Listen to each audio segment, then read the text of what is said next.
तरुण जी, एक बात मैं जानना चाह रहा हूं कि इस बजट से तरुण जी की क्या अवधारणा बनी जी है? किसानों की जिंदगी बेहतर होगी या किसानों की जिंदगी बदतर होगी? इस बजट को किस रूप में आप देख रहे हैं?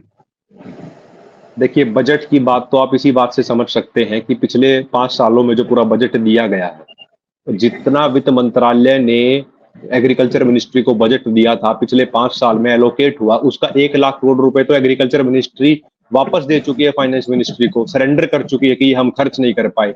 उनको जो फंड आवंटित हो रहा है उसी को वो प्रॉपर तरीके से यूटिलाइज नहीं कर पा रहे हैं, तो ये मानसिकता दिखा रहा है उनको।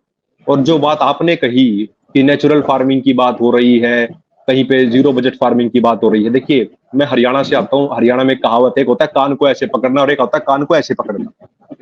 तो ये हर चीज कागजों में ऑर्गेनिक फार्मिंग के नाम पर ये घुमा के कान पकड़ना चाहते हैं, वैसा नहीं चलता है। जी। अब आप देखिए, ऑर्गेनिक फार्मिंग के नाम पर मैं एक और आपके मंच पे महत्वपूर्ण जानकारी दर्शकों के साथ साझा कर रहा हूं, जो मेन स्ट्रीम मीडिया बिल्कुल चर्चा नहीं कर रहा है उसका।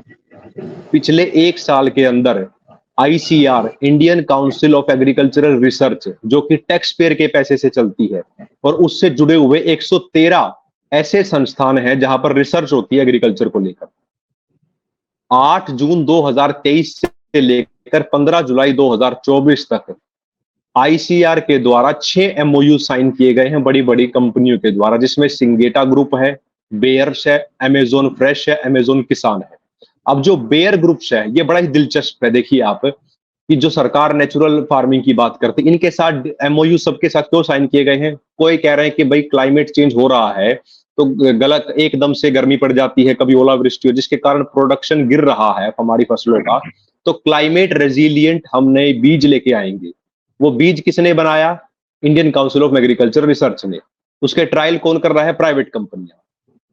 उसके बाद वो नए बीज बनाएंगी। इस बात की क्या गारंटी है कि जब वो बीज बनाएंगे तो अपनी मार्केटिंग और अपने प्रॉफिट को इंक्रीज करने के लिए वो धोखाधड़ी नहीं करेंगी? ये एक पहला जी। सवाल है।